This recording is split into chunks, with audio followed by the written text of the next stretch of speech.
7 मार्च 2026 रात के 3 बज रहे थे। अमेरिकन बॉम्बर्स रनवे पर खड़े थे, टारगेट्स लॉक थे, काउंटडाउन चल रहा था और सिर्फ 1 घंटा बचा था दुनिया की सबसे बड़ी तबाही के लिए। तब एक पाकिस्तानी फोन कॉल ने सब कुछ बदल दिया। ये है उस रात की कहानी जो तारीख में हमेशा के लिए याद रखी जाएगी। अमेरिकन प्रेसिडेंट डोनाल्ड ट्रंप ने ईरान को 8 बजे शाम की डेडलाइन दी थी। स्ट्रेट ऑफ हॉर्मुज़ को खोलो या फिर कॉन्सिक्वेंसेस के लिए तैयार हो जाओ। शाम गुजरी, रात गुजरी और डेडलाइन करीब आती गई। American aircraft carriers Persian gulf में पोजीशन पर थे। F-15s, F-35s, B-2B बॉम्बर्स सब रेडी थे, लेकिन उस वक्त पाकिस्तान के फॉरेन मिनिस्टर इसहाक डार एक बहुत इंपॉर्टेंट फोन कॉल पर थे। एक तरफ American vice president JD Vance और दूसरी तरफ Iranian foreign minister Abbas Araghchi और बीच में पाकिस्तानी फॉरेन मिनिस्टर इसहाक डार। यही वो 2 घंटे थे जो या तो अमन लेकर आते या दुनिया की सबसे बड़ी रीजनल जंग शुरू कर देते। पूरी दुनिया के सांस रुके हुए थे, मार्केट्स बंद थे, न्यूज चैनल लाइन थे और वर्ल्ड लीडर्स अपने फोन हाथ में लिए बैठे थे। फिर सुबह 5 बजे पाकिस्तानी प्राइम मिनिस्टर का ट्वीट आया कि पाकिस्तान की कोशिशों की वजह से सीज फायर हो गया है। अब सीज फायर के टर्म्स समझते हैं। 14 दिन तक कोई अटैक नहीं होगा, ईरान अपने मिसाइल्स बंद करेगा, अमेरिकन एयरक्राफ्ट वापस जाएंगे और स्ट्रेट ऑफ हॉर्मुज़ खोल दिया जाएगा। सिंपल लगता है, लेकिन डिटेल में आ जाओ तो पिक्चर अलग है।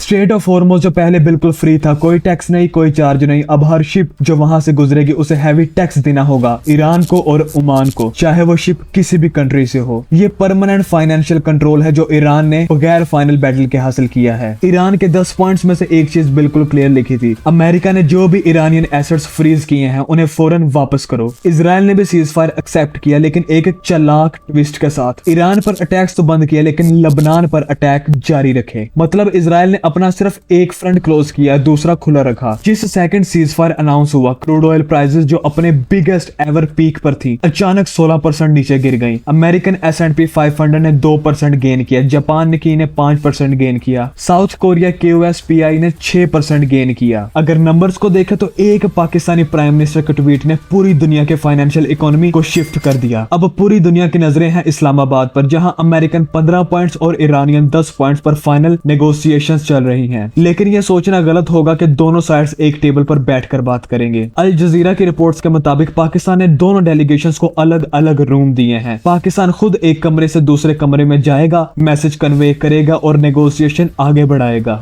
ये शटल डिप्लोमेसी है और इसका इस्तेमाल तब होता है जब दोनों साइड्स इतनी टेंस होती हैं कि एक दूसरे को डायरेक्टली फेस भी नहीं करना चाहती। अब सवाल ये पैदा होता है कि अमेरिकन और ईरानियन डेलीगेशन में कौन कौन शामिल थे। अगर हम बात अमेरिका की करें तो पहले है वाइस प्रेसिडेंट JD Vance, वो शख्स जो अमेरिका का दूसरा ताकतवर शख्स है। दूसरे स्टीव विटकॉफ, ट्रंप का स्पेशल मिडिल ईस्ट एनवॉय और अमेरिका का एक बहुत बड़ा रियल एस्टेट डेवलपर। उसी के साथ जेड कुशनीर, डोनाल्ड ट्रंप के दामाद, एक सक्सेसफुल बिजनेसमैन और ट्रंप का मोस्ट ट्रस्टेड पर्सनल एडवाइजर। वहीं दूसरी तरफ ईरानियन टीम में पहले मोहम्मद बगैर गलीबाफ, ईरानियन पार्लियामेंट के स्पीकर, एक सीनियर पावरफुल फिगर, और दूसरे अब्बास अरागची जो कि ईरान के फॉरेन मिनिस्टर हैं, जो पहले से पाकिस्तान के साथ डीपली नेगोशिएशन में इन्वॉल्व हैं। वहीं पाकिस्तान की तरफ से प्राइम मिनिस्टर शहबाज शरीफ खुद दोनों डेलीगेशन से मिलेंगे और फॉरेन मिनिस्टर इसहाक डार पूरी नेगोशिएशन फैसिलिटेट करेंगे। अब असली गेम, अमेरिका के 15 पॉइंट्स और ईरान के 10 पॉइंट्स। चलिए समझते हैं कि कहां एग्रीमेंट पॉसिबल है और कहां मुश्किल है। अमेरिका ने कहा कि ईरान न्यूक्लियर वेपन्स नहीं बनाएगा। ईरान का जवाब, न्यूक्लियर वेपन्स नहीं बनाएंगे, लेकिन इनरिचमेंट बंद नहीं होगी। ये एक ग्रे एरिया है। टेक्निकली ईरान इनरिचमेंट जारी रखेगा, जो वेपन्स प्रोग्राम का स्टेप 1 है। उसी के साथ ही अमेरिका ने कहा कि स्ट्रेट ऑफ हॉर्मुज़ को परमानेंटली खोल दिया जाए। ईरान का जवाब है ठीक है, उसे खोल दिया जाएगा, लेकिन अपनी कंडीशंस पर और हर शिप पर टैक्स लगेगा। फिर ईरान ने कहा कि हम पर सारे सैंक्शंस परमानेंटली हटा दो। तो ये अमेरिका के लिए ये मुश्किल नहीं है, क्योंकि सैंक्शंस उनका सबसे बड़ा प्रेशर टूल है। फिर ईरान ने कहा कि हमें कॉम्पेंसेशन दो, डैमेज इंफ्रास्ट्रक्चर, पावर प्लांट्स और जितना भी नुकसान ईरान ने फेस किया है इजराइल और अमेरिका की बमबारी से। फिर ईरान ने कहा कि गारंटी दो कि मुस्तकबिल में दोबारा ऐसा एग्रेशन कभी भी नहीं होगा। अमेरिका ने कहा कि ईरान अपना एक्सेस ऑफ रेजिस्टेंस, हूथीज और हिजबुल्लाह सपोर्ट बंद करे और मिसाइल प्रोग्राम रिस्ट्रिक्ट करे। ईरान का जवाब आया ठीक है, लेकिन पहले रीजनल सिक्योरिटी नेटवर्क बनाओ और हमें ग्लोबल इकोनॉमी में इन्वॉल्व करो। कुछ पॉइंट्स पर एग्रीमेंट पॉसिबल लगती है, लेकिन कुछ पॉइंट्स जैसे सैंक्शंस, कॉम्पेंसेशन और मिसाइल प्रोग्राम ये बहुत टफ हैं। तो अब सोचिए, अगर ये 15 और 10 पॉइंट्स पर एग्रीमेंट हो जाती है तो पाकिस्तान ने वो कर दिखाया जो डेकेड्स में कोई नहीं कर सका। लेकिन अगर ये टॉक्स फेल हो गई और अगर कोई एक पॉइंट पर भी डेडलॉक आ गया तो 14 दिन बाद जो जंग शुरू होगी वो सबके लिए बहुत ही भयानक होगी।